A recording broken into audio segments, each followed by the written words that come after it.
They should be on. Is everyone ready to go? Hi, everybody. Good afternoon. Welcome to the UK Pavilion. Thank you so much for coming in person and welcome online as well. My name's Sophie Evans. I'm the head of country programs at the Centre for Disaster Protection. It's an organisation working to stop disasters devastating lives. So I'm very pleased to be your moderator today, and welcome to our esteemed panel that we have with us. And just so wonderful to have everybody in the room and be in person. So thanks for that. Today, we will be exploring where aid-supported disaster risk finance is having an impact on climate-vulnerable communities and the crucial role that public, private and people partnerships can play in providing better financial protection to those on the front line of the climate crisis. With climate change increasing the frequency and severity of climate shocks, it's more important than ever that the systems we use to deliver affected communities the life-saving resources they need to prepare and to respond to disasters are fast, well-targeted and as effective as possible. This policy area is fertile ground for partnerships between the public and the private sectors, as well as the communities whose lives and livelihoods are most impacted by climate-related disasters. So today's discussion will last about 45 minutes. We may have some time for questions at the end, so we'll see what we can do. But for anybody online wanting to comment on what's being said, you can just tweet using the hashtag #PredictAndProtect, and the team around the world will work hard to make sure that we answer those questions for you. After I introduce the panel, we'll show a short video from the Crisis Lookout Coalition, which the Centre for Disaster Protection convened in January this year. So the panel is in order. We're delighted to welcome the Honourable Minister Pernell Charles, Minister of Housing, Urban Renewal, Environment and Climate Change. It's a big job description.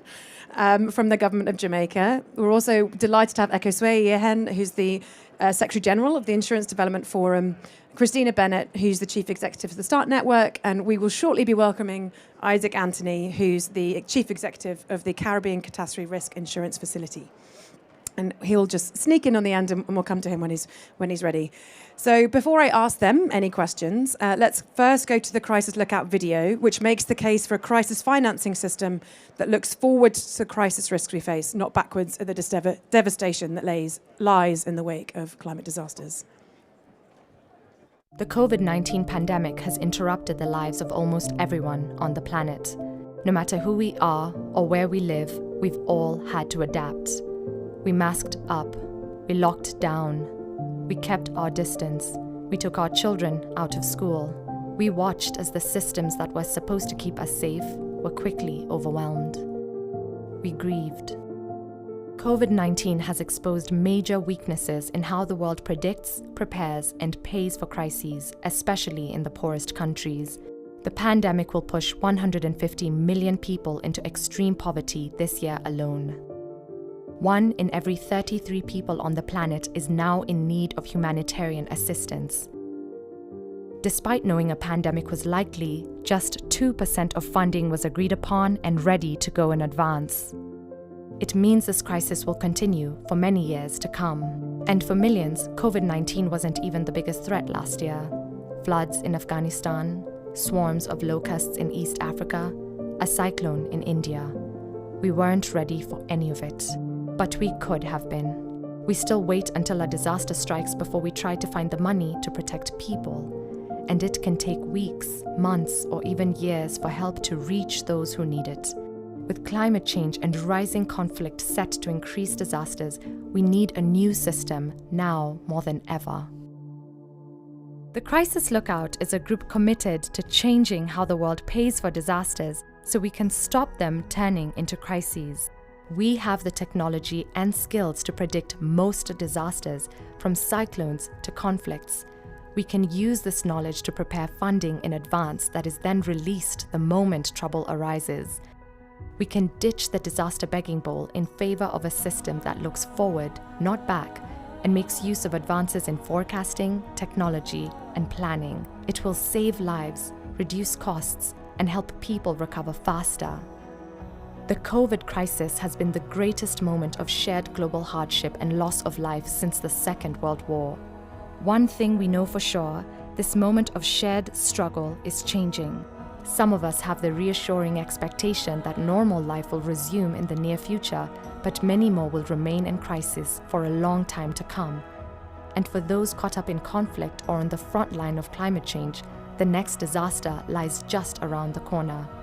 We need your help to send a message to world leaders that when it comes to disasters, if we can better predict, we can better protect.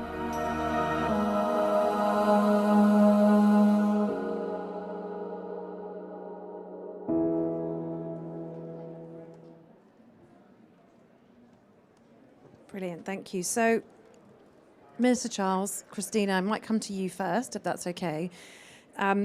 So we know that public-private partnerships are playing a huge role in helping countries better protect people from future risks. Minister Charles, I wonder if you're able to speak to the strategic approach that Jamaica is following and to better protect the country against climate risk, and maybe share some thoughts on how your government is encouraging more partnerships between the public and private sector on disaster risk. And then, Christina, if I may come to you and ask, well, it'd be great to hear how these partnerships also work operationally from your experience, and how is this approach different from the way we've previously responded to disasters? So in the Caribbean, we have 42.5 million people. That's less than 1%, a little bit over 0.5% of the population of the world, 7.8 billion. And so you understand that that small percentage is suffering 38% of the impact of natural disasters. In Jamaica, we have suffered average losses of between 1.8 to 2.3% of our GDP as a result of disaster or climate-related disasters. So we understand that, and the science establishes how vulnerable Jamaica is. It really reaffirms this administration's approach, which is a multi-layered approach, where we assessed our traditional approach of having a fund of 100 million Jamaican, which is less than 1 million US, to deal with our usual low-impact disasters, floods, droughts, etc. In 2019, what we did was to go to Parliament and to have a resolution to raise that ceiling from 100 million Jamaican to 10 billion Jamaican, and then to inject 4 billion Jamaican to start in terms of putting ourselves in a position to respond to those kinds of disasters. Additionally, the year before, working with the IDB through the credit contingent loan, we have a 285 million US bond that can be dispersed in the result, or in the, if you have hurricane catastrophe. And we also renewed our CRIF, Caribbean Catastrophe Risk Facility, or reinsurance facility, with 81 million coverage for hurricanes, 125 million coverage for earthquakes, 31 million coverage for excess rainfall. And that's in addition to the catastrophe bond, which has been an amazing facility, which even the international credit rating Fitch has applauded Jamaica as the small country with the strongest independent sponsoring of a catastrophe bond in the amount of 185 million US, which really gives us the flexibility to have a facility that can respond. All of that is to be taken into consideration of our CCRI tool, where Jamaica is proud to be the first country that's launching this tool, which allows us to have a systematic and analytical way of approaching and assessing vulnerability in the context of our infrastructure development. So we have what you can really define as a multi-layered approach to understanding the climate risk and defining the mechanism to keep our people safe. Now, all of that we have to put in the context of taking 2 steps forward and having the risk of taking 20 steps backward with just one event.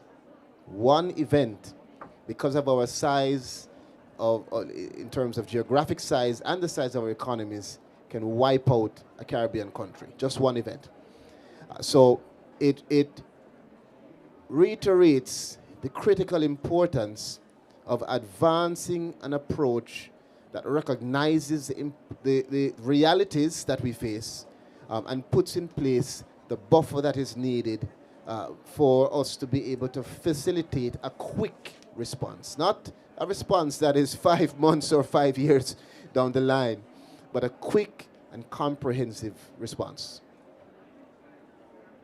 I don't want to take up all the time, so I'll pass the baton on. Should I start? Thanks, Sophie, and thanks, Minister Charles, for really sort of painting a picture for us of what that looks like in Jamaica. So I work for START Network, which is a membership organization of 55 civil society organizations, ranging from very large international NGOs to very small community-based organizations. We're kind of united in common purpose to change the humanitarian system. And if you listen to someone like Minister Charles and those statistics he was putting out there, that is, if nothing else, the burning platform for the need to change. But we're also united in common frustration with the fact that despite knowing that 55% of disasters are predictable, despite hearing stories like that of Minister Charles, we still wait to respond, to react after the fact. We still wait till things reach the headlines, till donor governments get involved in prioritizing disasters before we act. And, for us, that is a missed opportunity. It's a missed opportunity for preventing suffering. It's also a missed opportunity for getting communities involved in addressing their own risks in their own countries. So we know that there's a better way, and we've been working to put that better way in practice. We've been working with our member NGOs to model a different style of humanitarian action that actually doesn't respond to disasters, but protects people ahead of disasters. And we're trying to get them to make that shift by really identifying risks, by understanding those risks, by modeling what those risks could look like and their impact on communities, and then providing the pre-agreed finance to be able to act on those predictions. And now 60% of our members have actually acted ahead of a crisis, which is a fantastic development for us. We've also been putting into practice public-private partnerships, which are for us really, really important in getting this on the agenda further and in being able to act with more scale. In 2017, we worked with the Africa Risk Capacity to buy an insurance product against drought in Senegal. So working with the government of Senegal, we put together some triggers that in 2019 triggered a potential drought in Senegal. That trigger released $10 million for START Network and our partner WFP, and also a similar amount to the government of Senegal to begin working ahead of that drought to shore up communities' resilience in advance of the drought actually happening. So we gave out cash assistance to, shore up food supplies. We made sure livestock were fed. And when the drought did happen in 2020, we found that, something like 98% of children and pregnant women were able to consume 2 meals a day, which we knew from experience that hadn't happened in previous droughts. So we know that this approach works. And now here at COP26, we're even going a step further. We are launching something we call Start Ready, which is a new financing facility by START Network that aims to provide pre-agreed financing in place to be able to respond ahead of predictable disasters, and based on risk models and risk assessments that are done by local organizations and local communities in country. And for this to work, we're partnering with the Insurance Development Forum, who will provide us technical assistance to be able to ensure that our money goes as far as possible in Start Ready. And they're also helping us build some software or put together some software so we can model those risks effectively. So this is a case where public-private people partnerships are actually going to work on behalf of communities in places like Senegal and hopefully in other places around the world. Thanks. That was excellent. Thank you and thank you both so much, because I think you've touched on some really important steps for action, which is in amongst 2 weeks of conversations, really fantastic to hear not only pathways for action, but clear commitments as well. So Echo Sway, coming to you. We've heard a little bit about what the IDF is doing with the START Network. A big question, what's the role for the IDF, the private sector, in all of this? But also, what's the IDF working to deliver for this space as well? Great, thank you, Sophie. And it was really great to hear from the Minister as well as Christina on the activities that are happening. So the IDF is the Insurance Development Forum, so that everyone is familiar with that. And I think that for us as an institution, one of the things that we are big advocates of is the need for better risk management, right? So what does that mean? Working with the public sector to deepen an understanding of what are the risks that you face, right? How do you translate that hazard information, the climate information that we have out there, into actionable information that people can actually make decisions on in terms of prioritizing budgets, right? So what Minister Charles had touched upon when he talked about the CRIF, when he talked about the engagement with the World Bank around the catastrophe bond, and also with Christina in terms of the START facility, that involves effort to tease out and make transparent that risk so that the private sector can engage. So for the IDF, our mandate is to really work with our public sector counterparts to see how we deploy the tools, skills, and capacities that exist within the insurance industry to drive this transformation that you mentioned, Sophie, in terms of how do we shift financing from after the fact to before the fact, right? And that requires analytical work, right? It requires the expertise that exists within the industry in terms of risk modeling to apply that in environments where there is so much more to be done, right? But fundamentally, when I think about the role of the insurance industry, it's also about capital, right? We are living in a world where there are constraints in terms of financing available. Business as usual, the dependence on development finance, from donors, is not going to get us very far, right? And so as an institution, our reflection is how do we take those skills and concepts that we have in the industry to apply this to a very important development challenge when we think about climate change, crisis, and actually deepening resilience efforts. So I'll give an example of two initiatives that we have going on. We launched in 2019 a program with the United Nations Development Program, as well as the BMZ, to enroll a technical assistance engagement with 20 countries by 2025. And what does that mean? That means UNDP, as an institution, really having a concerted focus in their engagement with governments around what risks do you face? How do you engage with the private sector in terms of managing these risks? But it also meant for the industry commitment of supporting through technical assistance, the risk modeling work with our counterparts to make that risk explicit. But it also means a commitment of capital. So as IDF, our members have pledged $5 billion to support those countries once they go through that technical process, if they wish to transfer that risk, to have availability of capital to do that. But again, what does that mean in practical terms? In a project that we have in Peru, where in 2017, there was the El Nino floods, destroyed schools. Children were out of school for a significant amount of time. So it wasn't just damage to infrastructure. It was disruption to the availability and access to education. And that's a long-term impact. So our task there was to work with the government to develop a database of what does that stock of asset look like when you think about infrastructure, right? What is the exposure you're dealing with, right? And then how do we provide coverage for 50,000 public schools so that when you have a flood, you can get that infrastructure back up and running and kids can get to school, right? So I like to think about the work of the IDF as not simply insurance, but really thinking about what are the protection systems that we need. When we look at COVID and our failures, it's really about what are the protection systems that we actually need now and into the future. That's excellent, thank you. So, second round, if that's okay to you all. We know that too much national and international disaster finance is arranged after a disaster strikes, and Minister Charles, you highlighted the delays that you may have experienced in the past and some of the approaches you're taking to make sure financing is more timely. And indeed, we know that planning starts too late for disasters. It leads to delays, other efficiencies, and it impacts lives and livelihoods. So our own research at the Centre for Disaster Protection finds that just 2.3% of international funding is for a number of recent crises was arranged in advance. That's 2.3% of everything that's available. Why do you all think that is one part of the question. The second part is what can be done to increase the amount of funding that's ready to go when disaster strikes in the hands of the right people. And I think what's particularly interesting is that we have both global, local, and national perspectives on our panel here. So feel free to reflect on that.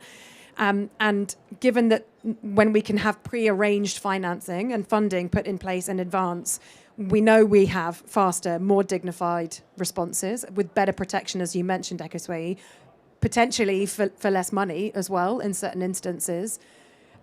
What can we collectively do, or what would you like to ask of the international community to make sure we can do more?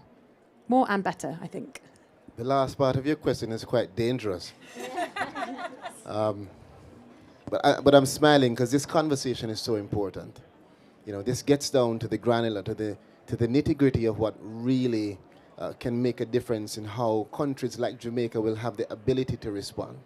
Because we are small countries, you know, and, you know, as you know, we are among the lowest emitters, but among the most vulnerable and who will feel the greatest impacts of these climate events.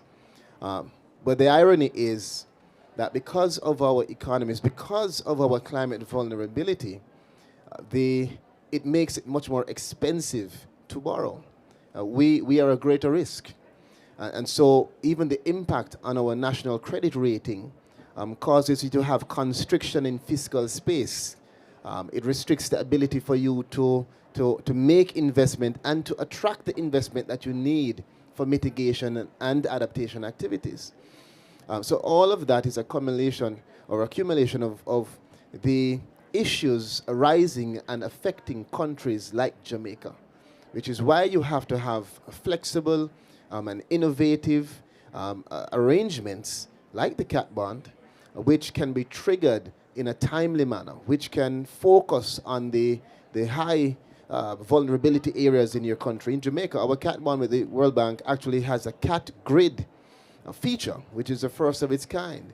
It allows us to be able to have an assessment of our entire country in grids and have specific areas where we expect and anticipate there to be the greatest vulnerability. So our reality is that we face an uphill task because of our natural characteristics. And so if we are going to attend and respond, we have to do so proactively. We have to understand what climate risk really are and the impact, the potential impact of climate risk.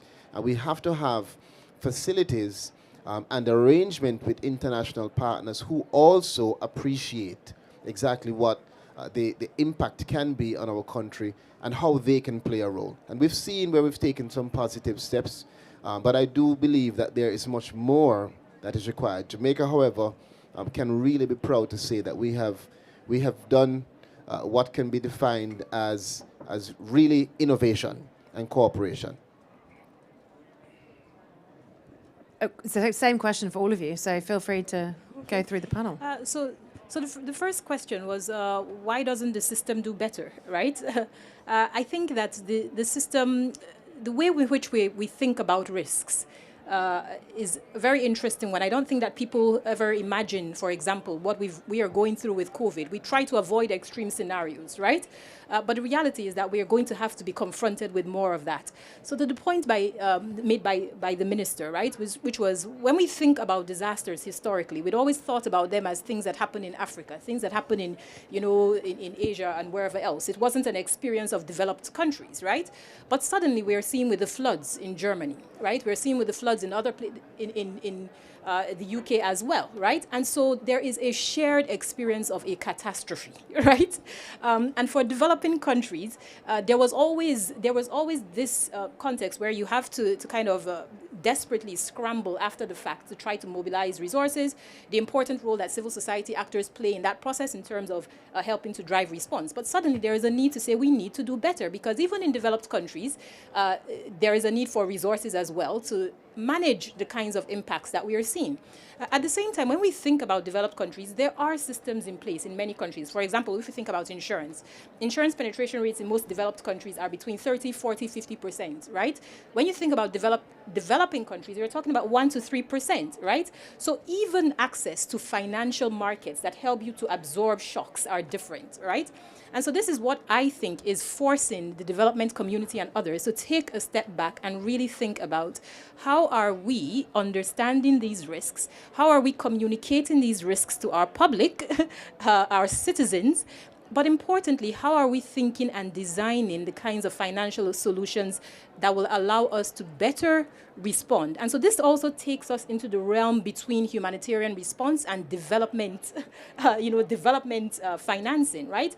And this is where you do have to have those focused conversations with what is the role of the private sector, if it's domestic, if it's international, to help us to build, again, those protection mechanisms. So I think that the work that you're leading at the center with the crisis outlook is fantastic, right? Because you talk about the importance of risk understanding, but fundamentally you also talk about the importance of financing and ex-ante financing because it can be done. We have experience with that. We have innovation emerging in many developing countries that should be supported. It should be scaled up, right? And so for me, when I listen to your question, it is we have to get out of our comfort zone. And that's what climate change and COVID is forcing us to do. So I'm optimistic in terms of where we are going, but still a lot more. And that's why, as the IDF, we really believe that there is a space that we can, and an important role that we can play with civil society, governments directly, to try to think through the kind of innovation that's required. It's really interesting, Ekosway, that you talk about getting out of the comfort zone, because I think for me, one of the biggest blockers to getting this all off the ground is political will, right? And it will come no surprise to this audience who is at a climate conference where political will is the whole key to getting anything done on the Paris Agreement. That political will still is the difference between talking about what we're going to do and, providing the financing at scale to be able to act on what we want to do. And, there is momentum here, and I can't say it's all bad news. We've actually seen lots of commitments by governments and private organizations to, provide pre-agreed financing ahead of crises. We've got lots of political commitments that we saw at the G7 in June, also at a high-level event at the UN in September. But what we don't have is the financing at scale. And I think that's because, as you pointed out, 2.3% is scandalously low. And I think it's because still politicians can't get their head around agreeing to finance something ahead of something happening, when it may not happen, or it may not happen to the degree that you predict. And I think that is still some work we have to do. I also think there's this issue of the way that we finance aid, and the aid financing architecture is really segregated and really siloed. We have the humanitarian financing, we have climate finance, we have development finance, and it all comes out of different pots of money. But we know, even from being here, right, that no single pot of money is going to address a climate emergency. No single actor is going to address a climate emergency. And so what we do need to do is pool our expertise, but pool those funds across those funding silos to be able to finance at scale anticipatory action, early action to get ahead of these disasters. And I think one of the other blockers, and this comes from me who works with organizations on the front lines of some of these disasters, is that we still suffer a little bit from practice and proof. We are putting these ways of working into practice, but this is a shift in the way that the aid system works. And so we are learning every day. We have now years of experience doing this, and we have partnerships like with Africa Risk Capacity, like with IDF, that are going to even push us further. We also now are working more closely with local organizations and communities who have a vested interest in acting early, because they're the ones that are living in those communities that will suffer when disasters happen. So by building those partnerships, by working with local communities, we are establishing that practice and establishing the evidence base that this actually works, that it is more cost-effective. Acting ahead of a crisis is more cost-effective. It is more dignified, as we saw with ARC in Senegal. And it is also the right thing to do. It will become less and less acceptable and harder to justify if we know now that we have the knowledge, we have the risk models, we have the systems, and hopefully we'll have the financing to be able to act ahead of a crisis. And then we decide we don't do it. What does that say about us as societies if we have all of those things lined up and we fail to act? If I could jump back in, just, such an important conversation, as I said, and I really appreciate the remarks of colleagues on the panel. For countries like Jamaica, it is important that our partners understand the value of the economic assets that are at stake. And we're not talking about only major hurricanes. You're talking about even the frequent low-impact droughts, floods, minor earthquakes that are crippling economies as well, destroying crops and homes, undermining our business, impacting our tourism revenues, devastating our infrastructure. You're looking at reducing our foreign exchange reserves, increasing inflation, undermining our fiscal plan and strategy, and ultimately reducing the standard of living in our countries. So if you understand the intricate but critical impact of these natural disasters to our people, not just to the economy, then you will really connect the importance of having the innovative and creative mechanisms that we need. And yes, you're correct. It requires political will. And that is why Jamaica can stand out and say that we have gone to our parliament when it wasn't cool to be able to say to parliamentarians, let's lift that ceiling from 100 million to 10 billion Jamaican before anything happens, because we respect and appreciate and anticipate based on the science that the climate events are only going to increase. And so we have injected 4 billion and have still a space of 6 billion because we know that things are going to get worse before they get better. And we're also driving, with political will, the assessment of our natural assets for us in our local industries and with the support of regional and international partners to be able to propose and design green solutions. So when you hear about the nature-based solutions and being able to identify and integrate programs, we have our 3 million trees in 3 years program in Jamaica, and our CEO of forestry is here with us, Ainsley Henry. And we have other programs in Jamaica that reflect how our politicians, our Prime Minister, who is a leader in the climate finance discussion, are recognizing and ensuring that we try as best as possible to place the country in a fiscal position that gives us the ability to drive our country to a sustainable future. One last thing I'll tell you.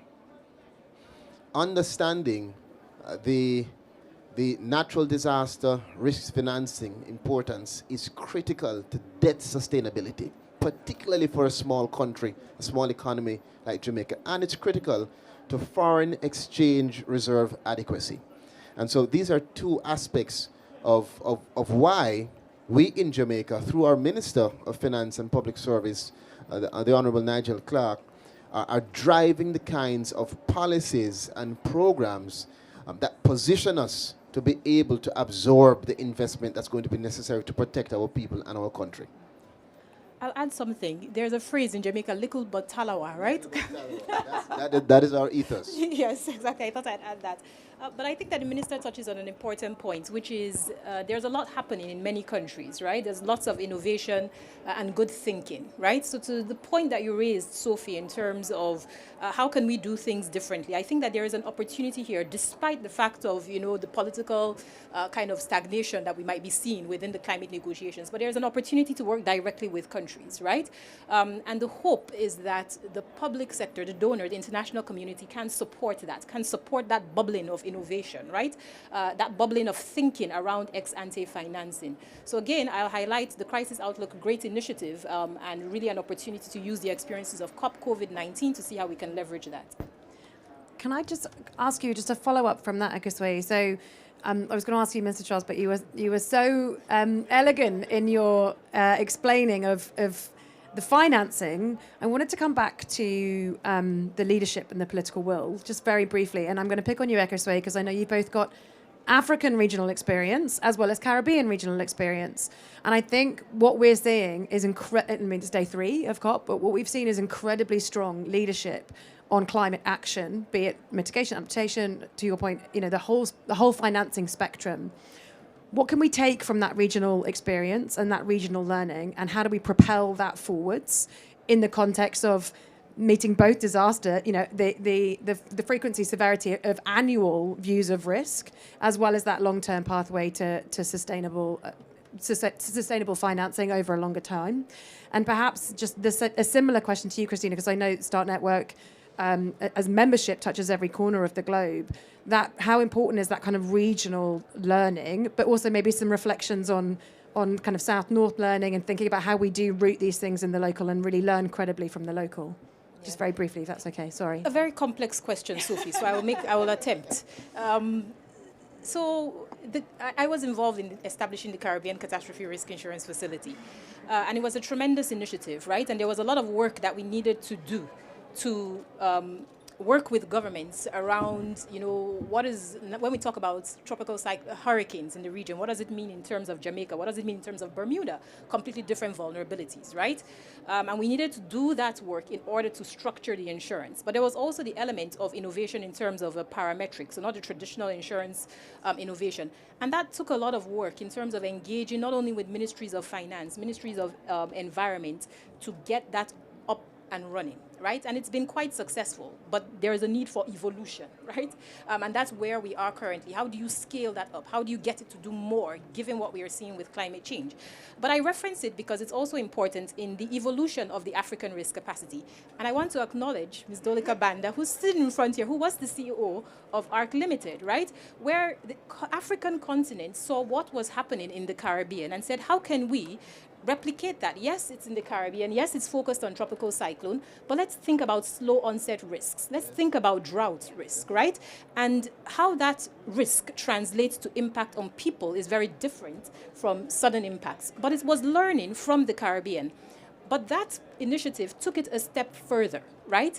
They said, how can we proactively link the structuring of the insurance to response efforts? So many countries have contingency plans, right, on paper. But can we work through beforehand with those governments, if your insurance policy was to be triggered, what are the response mechanisms that you will quickly implement very early on, right? Not waiting 6-9 months after the disaster to get people the support that they need. And that's been remarkable when we then think about the evolution in the humanitarian space, with Start Network then having replica coverage to match what the insurance coverage that the government had taken out. And that was, again, an evolution of a concept, an evolution of an idea. So I think that the experiences that we have in COP, the experiences, yes, the challenges, as I said before, of the negotiations, but it's also an opportunity for us to speak to the experiences of learning that many developing countries have had amongst themselves, but also with developed countries, because those programs have been supported by donors. But again, I will say where we are now, and through the work of the IDF, is we need to broaden that, right, beyond those countries. And even within those countries in the region, we need to deepen that work. So the CCRI initiative, there are insurers involved in that, right? You deepen that work in terms of resilience. You deepen the work in terms of risk understanding, and you deepen the work in terms of innovative financing instruments. And that is what takes us into the realm of how do we then expand that 2 to 3% in terms of ex-ante financing. And yes, there's a part of it that is loans, there's a part of it that's insurance, but there are different tools out there, and it's kind of trying to find the sweet spot. So I don't know if I answered your question, Sophie, but I hope I gave you some food for thought. Yeah, and I think from our perspective, I mean, as a global network, we think of ourselves as being locally positioned, but globally connected. And sort of at the heart of what we do, or the heart about what we think about, is that local action, whether it's sort of ex-ante action, humanitarian response action, climate action, is best done at the front lines by local organizations, by communities who have the best knowledge and understanding of what's happening to them and the risks that are involved. And so, I think what we're trying to do is really root all of our risk financing, our Start Ready proposition, in local communities. And until now, there's been a real disconnect between the knowledge that exists at local level and the connection to the risk modeling, to the science, to the academia, and to the financing that would allow communities to act on that knowledge of what happens in their communities when disaster strikes. And so what we're trying to do is to put together partnerships, but also communities of practice, whereby we link that local knowledge with, local, national, regional understanding, expertise in all of this, and then share that knowledge peer-to-peer across a global network. So we feel that it is in kind of the deepening understanding at local level, but then connecting that understanding at global level where those solutions lie. That's fantastic. Thank you so much. So we have maybe 1 minute if there's a question in the room. Because we've thrown quite a lot at you. And there may not be, and we can... Oh, yes. If you don't mind shouting it, then I'll repeat it. Oh, yeah, that would be wonderful.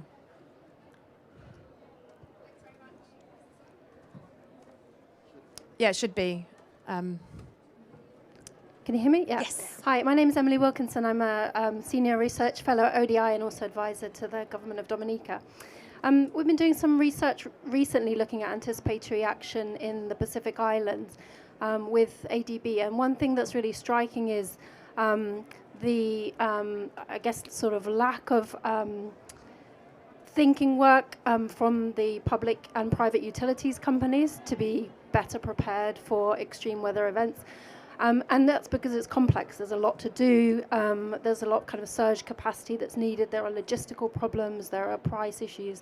I'm just wondering what kind of, what advice or what role can sort of finance play here in incentivizing this? Because we're talking about the private sector as well as public sector, but essentially services on which communities depend and not always centrally provided. So it could be like off-grid energy or local water catchment storage. So I'm just wondering, because it seems to be an area that kind of slips off these discussions. So maybe I can touch a bit on that. Every government, every community wants utilities. If you think about electricity poles are down after a hurricane, you want it back up and running. It's the same principle when I share the example with Peru and damaged schools, right? So I think that insurance, and again, I think about this in a very broad sense in terms of the architecture of insurance, right, and the principles associated with risk management can play an important role, right? Because you can work with a government or a utilities company to try and think about, if we look at the infrastructure stock, right, what does that look like? Are your utilities above ground or should they be below ground, right? We know that there have been islands, many countries, which have taken a decision to say over the years we will transition from having electrical utility poles above ground, underground, right? But that comes at a cost as well, right? And so there is a little bit of tension there, I think, that sometimes governments face in terms of the infrastructure that is needed to allow them to be more resilient and the cost of that infrastructure. And this then takes us to, again, another conversation around the broader financing available for adaptation, right? Because there are these conversations happening within governments around utilities, investments in better infrastructure, but it's very much tied to the conversation around adaptation finance. I know, for an example, that the Caribbean Catastrophe Risk Insurance Facility have been looking into this idea of an insurance coverage for electrical utilities. Unfortunately, I can't tell you where that currently stands, but I think it's a brilliant idea. It's an innovative idea, but it's also one that holds principles that you can apply in other sectors. As it relates to the Pacific, I'm not sure I have enough knowledge of the region to really comment in depth, but I don't see why insurance cannot play a role in terms of informing better understanding of the risk, but also structuring of coverage to allow for faster recovery in the event that there is disruption. Just to add 10 seconds, ditto, Yes. firstly, and that is why as small island developing states together, including Dominica and Jamaica, we are fighting for and have a bold, unified message for there to be at least 50% of our climate financing moving towards adaptation, because we appreciate that we have to increase the amount of money that is flowing to smaller countries, to the developing countries, if they are going to have any chance of building up the capacity to withstand the impacts of climate change. So you will hear over the next few days a strong narrative and a message that will be very clear and very bold for smaller countries to push not just for $100 billion, but for a targeted approach for that money to be accessible, to be flexible, and to be timely in helping us to prepare ourselves for what is already irreversible as we prevent and slow down the impacts of climate change. Do I have a second? You do. You've got loads of seconds. Okay. Don't you worry. Great. And maybe just to add sort of the community or the civil society element to this, which I think plays an important role. So, the way that we're organizing our Start Ready facility is to get communities together with national disaster management authorities, with private companies, to sit down and really identify the risks to those communities of different types of hazards. And then to be able to model it, and then to be able to model the financing that would be involved in order to bring whatever those services would be back online. So if you can imagine those conversations happening at community level, at local level, but with all of the, to set expectations locally, nationally, regionally, of what that would look like, and then to be able to pre-agree the financing that would be involved, that would be needed to act on those risks ahead of time. So that's what, that is what our facility hopes to do. Thank you so much. Thank you for the question, Emily, as well. So with that, we have finished our seconds. So we've run out of time. But thank you so much all for joining us in person and also online as well. I'd really like to thank you all for giving up your time. I know you're all incredibly busy, and it was a short conversation, but I can promise it's going to be taken forwards very proactively by us all here. At the Centre for Disaster Protection, we are committed to continuing this conversation, as I said, but also about how to make the international crisis financing system faster, smarter, more targeted, as you said, and also more locally led. We see the COP both this year's and next as we look forwards. Day 3 of this one, but let's talk about next year, as vital opportunities to talk about the role of risk-based financing and ensuring finance for climate disasters is better targeted at the places that need it most. We've pulled together a short blog piece setting out why this is necessary, and we can hand out a link to that shortly. Please also grab us at the end of the event, probably not in the room, we'll get ushered out, but in the margins, we're all available, and please use the hashtag, as I mentioned. If there's any questions, we can take it online. So thank you all so much. Thank you to the wonderful panelists, and I invite you to give them a round of applause. Thank you, see you soon.